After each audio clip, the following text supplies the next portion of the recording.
Hi folks, welcome to Patrick's Scale Studio. My name's Patrick, I'll be your host.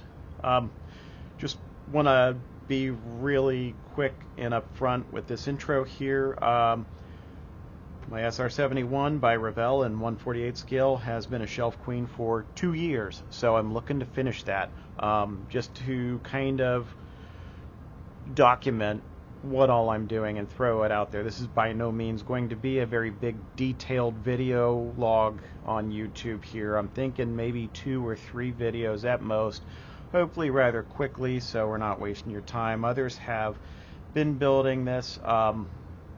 It has been a difficult kit, not 100% awful, but definitely could use some improvement. Better than previous Revell kits? Definitely, but as good as somewhere along the lines of Tamiya or Hasegawa? Absolutely not. But yeah, we are going to be documenting me finishing this, so it's no longer taking up space on my shelf of doom, and I can start putting other projects up on that shelf of doom. That was a joke. Some of my reference material involves the SR-71 Blackbird that by Squadron that came with Italeri kit ages and ages ago. One of those all-in-one bundles with testers, tube glue, and those tiny little dried up paints and some cheap paint brushes. It's not a bad reference, but it's nowhere near what these two are here. I recommend these if you're into the Blackbird. Lockheed SR-71 Blackbird, Illustrated History of America's Legendary Mach 3 Spy Plane by Jim Goodall. Wonderful book. Again, if you are into the Blackbird, I recommend looking for this and checking it out. It's got very, very detailed photographs and talks about the entire history of the program, and there is also semi-detailed information about every airframe ever made. This one, the complete book of the SR-71 Blackbird, illustrated profile of every aircraft crew and breakthrough of the world's fastest stealth jet by Colonel Richard H. Graham, USAF, retired. Similar to the last book, amazing. If again, if you are into the Blackbird, this would be another book to check out and really look into. As you can see, great big photographs, all color, very nice, very detailed, good information about all the tail numbers. That's what I'm using for reference. We'll go ahead and get into what I'm doing here with the kit. Be back in just a sec.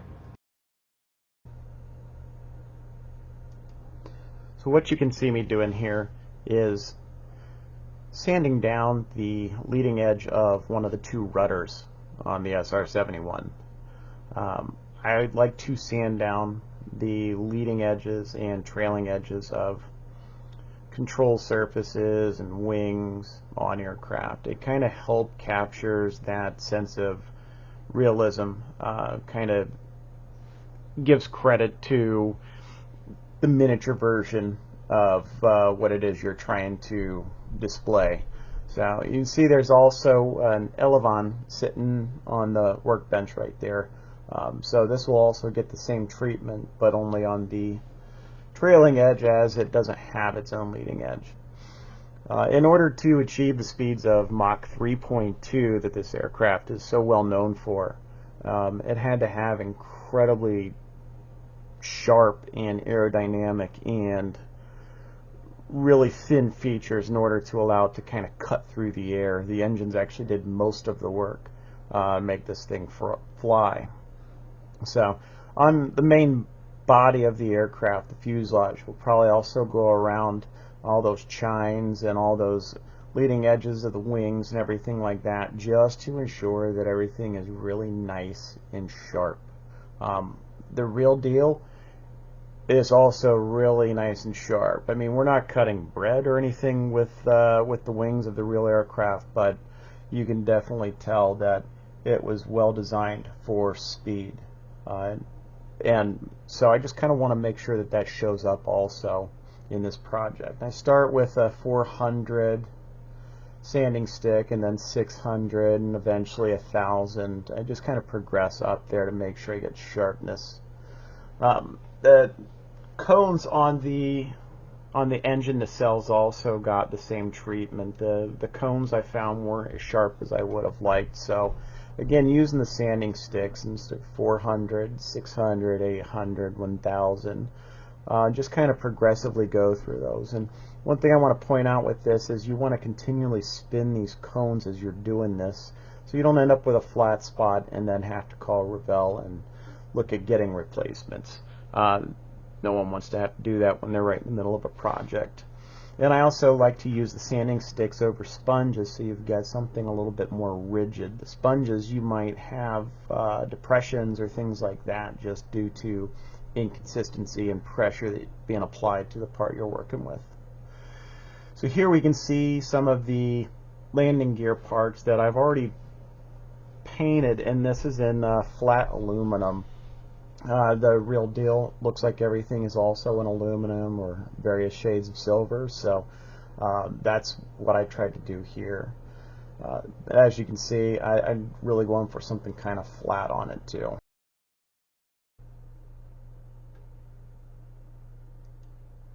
Alright, so the parts have already gotten dirtied up with using a pin wash, and that came after a gloss coat. So I'm showing off there my flat coat that I'm not ready to apply just yet.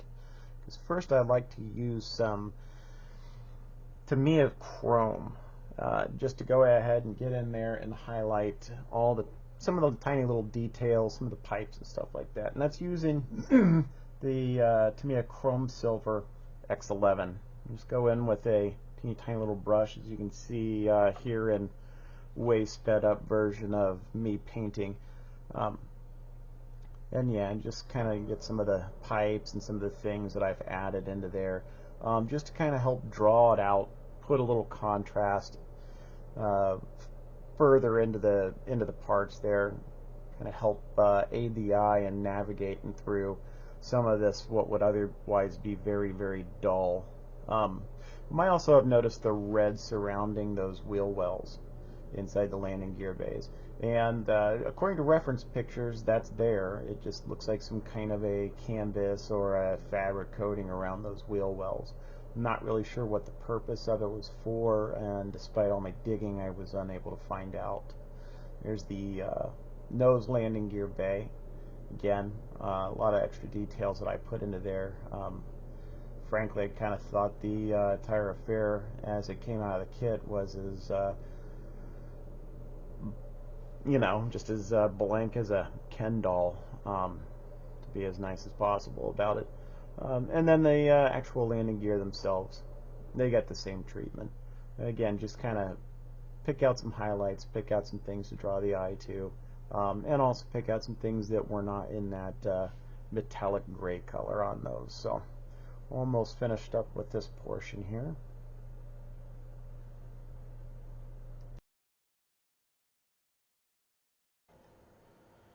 Alright, well, everything has pretty much been flat coated.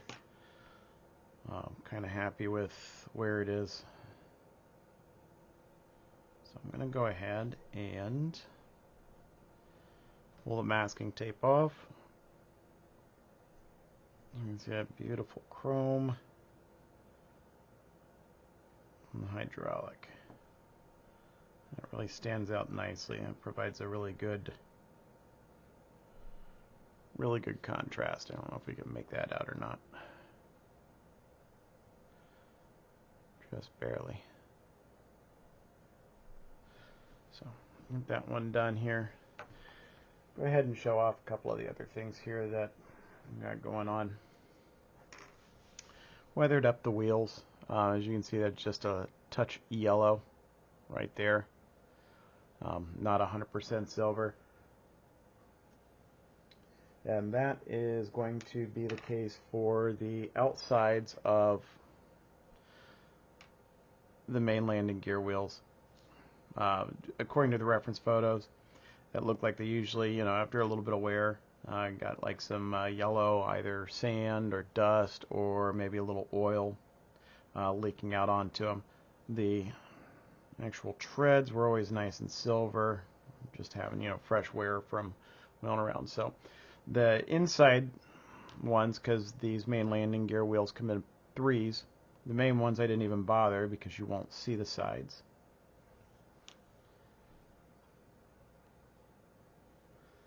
The nose landing gear. Again, we'll go ahead and remove this to reveal the chrome in there.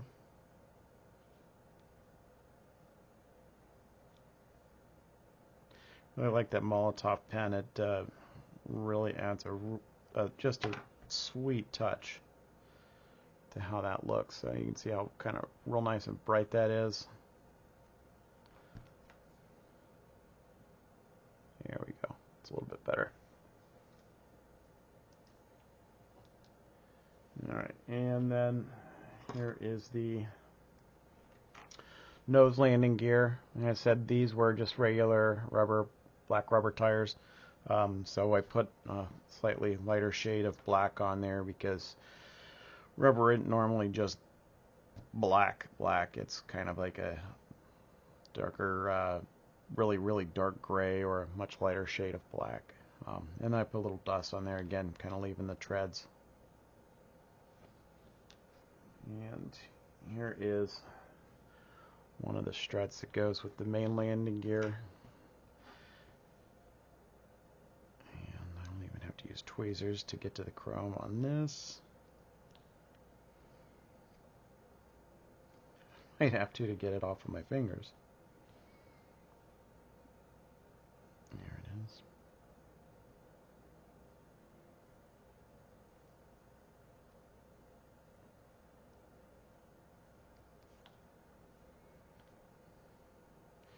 Just really impressed with that Molotov pen. As I was saying, I'm gonna get the rest of this tape off, but that just looks, you know, legit as far as something that you know, is a hydraulic cylinder. So I'm gonna go ahead and finish off the unmasking of these off camera, but we'll go ahead and show off some of the other pieces after the flat coat.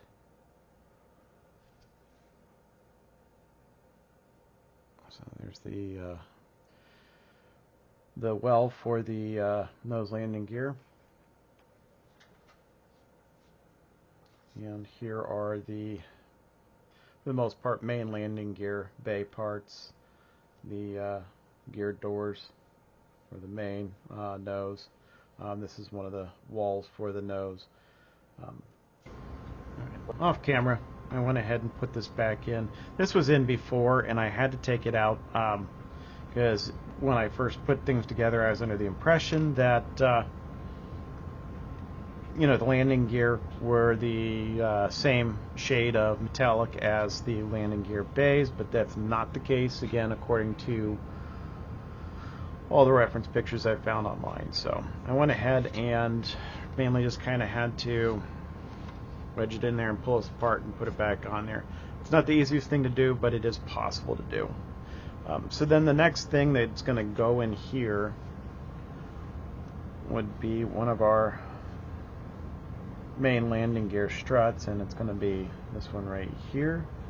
And we know that's the case because these little wires here point forward, and this right here points outward because this right here supports the landing gear bay door. So this would then go in here and rests right there. And then what you're supposed to do, again, according to their instructions, you see that's in there, that assembly's in there, that was already in there before that, but this right here, reversible steps, you can go ahead and attach this right here if you want to do that, or you can wait to do that. But next up has you putting these pieces on right here. So for me, that's going to be this one right here. And I want to point something out in the flesh with the finished pieces, because the way they're going to have you do this is not correct. Watch this. I'm trying to get that in there. It will not clear that right there. absolutely will not clear. There's no way you can get that in there and get it down and cinched into place without peeling this back a little bit. Now that that's back a little bit, I was able to kind of get it on there and put into place. And that, let's see, also you kind of have to do that there. Okay, so there, at that point now we've got, for the most part, almost a finished assembly. Just put this into place there, and the main landing gear is done for the port side. However, I recommend that if you're thinking ahead, looks like you should just be able to trim this right here, and that's what we'll do on the other side here. I'm going to go ahead and get this glued up and get this done. One of the downfalls of this kit is you cannot get the landing gear put in before this is all, or you have to put the landing gear in before everything's complete. So it has to go in now, and then you do your painting, and afterwards then it's just going to have to carefully mask around that in order to make that work for you. But that's how they'd have you do it. So okay, well, went ahead and actually put the landing gear in off camera just because I knew there was going to be a ton of cursing, and I did it as suggested by the instructions by Revell. To be fair, I added some things to the kit for detailing and stuff like that because it was so bare. So only stands to reason that you know, kind of go by their instructions for some of the time rather than crap about it. So this is not the completely finished product because I still have to mount the landing gear doors eventually, which will put these door holders into a more solid position. But right now the landing gear is pretty solid. I still have to put some final cement on the pegs where they connect in these bays, but for the most part they're in place. The wheels are also in place, but they are not cemented in yet. They look good, they look the part.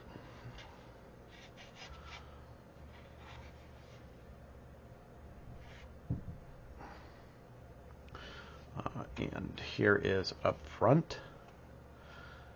Again, it looks adequately busy, and for the most part it looks the part. Not 100% accurate, but I'm happy with it.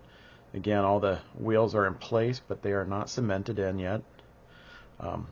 Everything else for the most part is cemented in and is not it's permanently attached. I just have to actually, the lugs over here, I still want to cement in, you know, put cement in where all these landing gear struts are located, and just so I can make sure that I've got more of a solid fasten. As you can see, there's a little bit of give here. I'd rather not have that give. So I'm going to go ahead and put this down. So my next steps for this are going to be taking some sanding sponges and getting rid of some texture on here. There is a slight texture, and I think it was, I don't know if it's intentional or not. It's definitely not as smooth as other Revell kits, so that's kind of why I think it might be intentional, to kind of help provide a dull finish to any paint applied to this. I want this 100% smooth, and I mean, I'm going to go down to probably a 2000 grit sanding sponge and just do the entire body anywhere where there's going to be large patches of paint. So I want to sand down the body. I want to get most of the major assembly done, and there are some fit issues that we'll have to overcome. But yeah, for the most part, our next installment on this is going to be getting this thing together for the most part. And then finally will probably be the last video in the series. After that, we'll be painting it and finishing it. It's just, you know, short series. This is supposed to be an easy lift as far as getting one of these shelf queens off the shelf and finished up and out of the way to make room for more shelf queens. So go ahead and put this back on its feet, and we'll close this video up. If you have any comments, questions, or concerns, please feel free to give me some feedback. But otherwise, like always, I hope you stay safe and happy modeling, and thanks for watching.